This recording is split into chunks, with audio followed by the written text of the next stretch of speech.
Olá, amigos do EBD em Foco, paz e bem a todos. Eu sou o Diácono Melquisedeque e estou aqui para mais uma aula do nosso curso das parábolas de Jesus.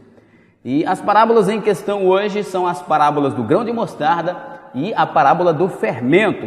Estas parábolas estão nos três evangelhos sinóticos, Mateus, Marcos e Lucas, com exceção, é claro, do evangelista Marcos, que não associa a parábola do fermento com a parábola do grão de mostarda. Nós vamos ver que Mateus e Lucas colocam em sequência a parábola do grão de mostarda e a parábola do fermento, mas Marcos coloca apenas a parábola do grão de mostarda. Existem várias discussões que não é possível nós abordarmos aqui todas elas, mas alguns dizem que Marcos foi o primeiro evangelista a escrever, nem todo mundo concorda com isso. E que Lucas e Mateus tiveram acesso a outra fonte, uma fonte chamada fonte Q, que muitos pesquisadores, muitos expositores bíblicos, como Klein Snodgrass, por exemplo, diz que esta fonte ninguém sabe nem se realmente ela existe. Mas o que nós temos a partir do texto bíblico é que Mateus e Lucas coloca em sequência a parábola do grão de mostarda e a parábola do fermento. Possivelmente, Marcos não entendeu que a parábola do fermento fizesse parte do mesmo assunto, tivesse o mesmo objetivo que a parábola do grão de mostarda. E possivelmente, Mateus e Lucas teve a ideia de que estas duas parábolas fossem parábolas gêmeas, como dizem alguns expositores, e que se tratava do mesmo assunto. Por essa razão colocaram uma após a outra. Os textos em questão para você estudar é Mateus capítulo 13, verso 31 a 33, Marcos capítulo 4, verso 30 a 32 e Lucas capítulo 13, versos 18, 19, 20 e 21. Em Mateus diz assim: e contou-lhes outra parábola, lembrando que a nossa versão é a NVI, Nova Versão Internacional. O reino dos céus é como um grão de mostarda que um homem plantou em seu campo. Embora seja o menor dentre todas as sementes, quando cresce torna-se a maior das hortaliças e se torna uma grande árvore, de modo que as aves do céu vêm fazer os seus ninhos em seus ramos. Lucas diz basicamente a mesma coisa. Marcos já diz assim, novamente ele disse: com que compararemos o reino de Deus? Que parábola usaremos para descrevê-lo? É como um grão de mostarda, que quando plantada é a menor semente de todas. Esse de todas aqui, possivelmente de todas as hortaliças, né?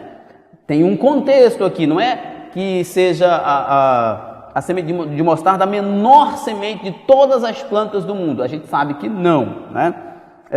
No entanto, plantada ela cresce e se torna a maior de todas as hortaliças, com ramos tão grandes que as aves do céu podem abrigar-se à sua sombra. Nós vemos aqui, por exemplo, essa diferença. Mateus e Lucas colocam que ela cresce e se torna uma árvore grande e as aves do céu faz ninho em seus ramos. Marcos diz que ela cresce, né, torna uma grande hortaliça e as aves do céu abrigam-se à sua sombra, que teologicamente não faz nenhuma diferença, é apenas uma opção de escrita do autor.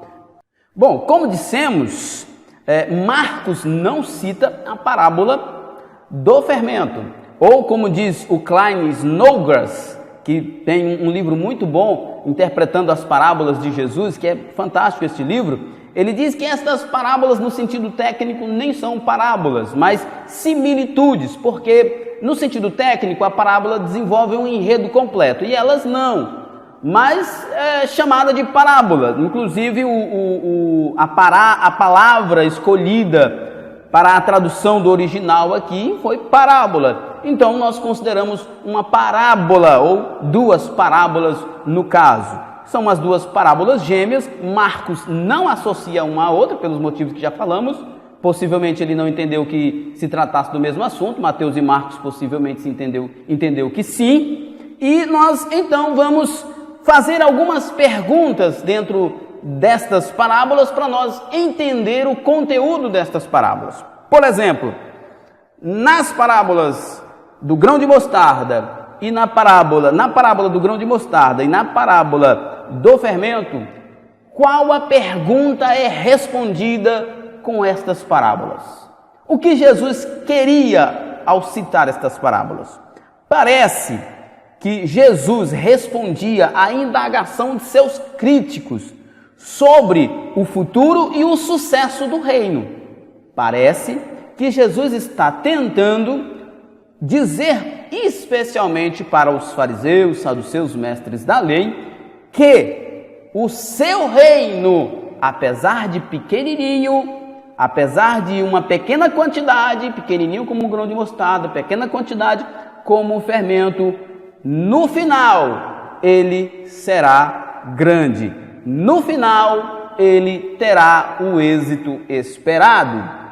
Segundo, existe algum significado alegórico nos aspectos da parábola? Por exemplo, o homem plantou, tem um homem ali plantando a semente, tem uma mulher colocando o fermento, o campo, ou horta, Lucas fala horta, a massa, a farinha, no caso da parábola do trigo, as aves do céu, os seus ninhos, os ramos da mostarda, como diz Marcos, a sua sombra.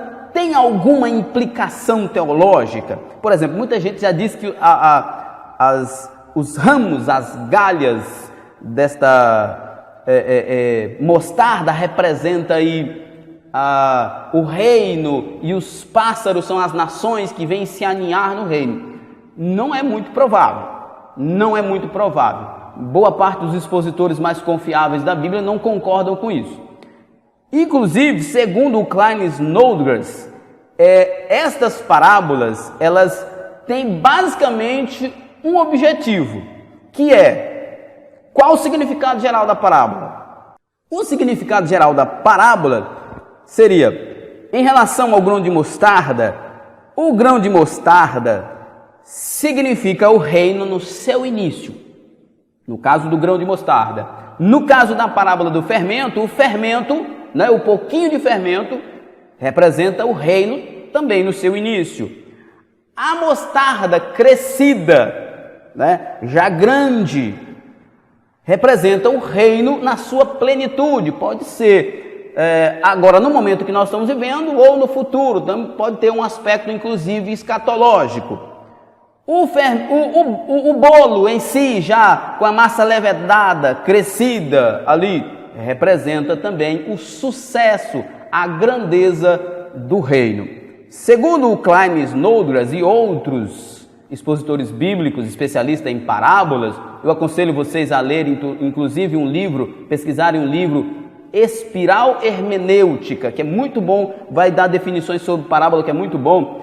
Eles vão dizer que basicamente estas similitudes são simples e constituem apenas em apontar um objetivo geral da ideia que Jesus queria transmitir. E a ideia geral é: o grão de mostarda e o fermento, como são coisas pequenas, pouquíssimas, representam o início do reino. Mas a mostarda crescida, o bolo, a massa levedada, representa o reino no seu auge. Portanto, Jesus então queria ensinar para os seus discípulos, para a multidão e para os seus expositores, para os seus opositores especialmente, que o reino, apesar de pequenininho naquele momento, apesar de ninguém estar dando crédito naquele momento, mas ele se tornaria grande. E era Jesus quem garantia isto. Aqui nós vemos, então, que o reino começa pequeno, mas ele é grande e um dia se tornará grande, assim como Jesus disse que ele seria. Amém? Que Deus em Cristo nos abençoe e até a próxima.